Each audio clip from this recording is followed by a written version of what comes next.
நான் ஒரு ஜோக் சொல்லட்டா? சொல்லுங்க. ஒரு இடத்துல வந்து புருஷன் பொண்டாட்டி 2 பேர் இருக்காங்களாமா.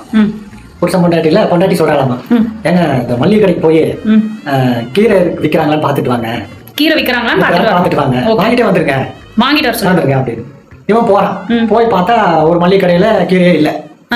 மறுபடியும் கொஞ்சம் தூரம் நடந்து போறான், இன்னொரு மல்லிகை கடையில இருக்குது கீரை. அப்புறம் நேரம் வீட்டுக்கு வரான். வந்த உடனே கீரை வாங்காமலே வந்தாரான். ஏன் இன்னொரு மல்லிகை கடையில இருந்தது இல்ல, வாங்கிட்டு வந்திருக்க வேண்டியதானே? வாங்காமலே வந்துட்டான். ஏன் வாங்காம வந்தான்? அதான் வாங்கிட்டு வந்திருக்கலாம்ல, ஏன் வாங்கல தெரியல. ஏன் வாங்கல? அரைக்கீரையா? பொண்டாட்டி கீரை வாங்கிட்டு வர சொன்னால. ஆமா, ஆனா வாங்காமலே வந்திருக்கான். ஏன் வாங்கல தெரியல. அதான் அவன் என்ன சொல்லுவான்ச்சா, கீரை விக்குதா வாங்கிட்டு வாங்கன்னு சொல்லிச்சு. ஆனா கீரை விற்கவே இல்லையாமா. ரொம்ப நேரமா பாத்துட்டே இருந்தான். இவனுக்கு தான் விக்கல் வந்துச்சாமா. ஓகே, விற்கவே இல்லை. எப்படி எல்லாம் யோசிக்கிறீங்க? கீரைக்கு எப்படி விற்கும்? வாங்கிட்டு வர சொன்னாங்க. எப்படி வாங்கிட்டு? ஐயோ.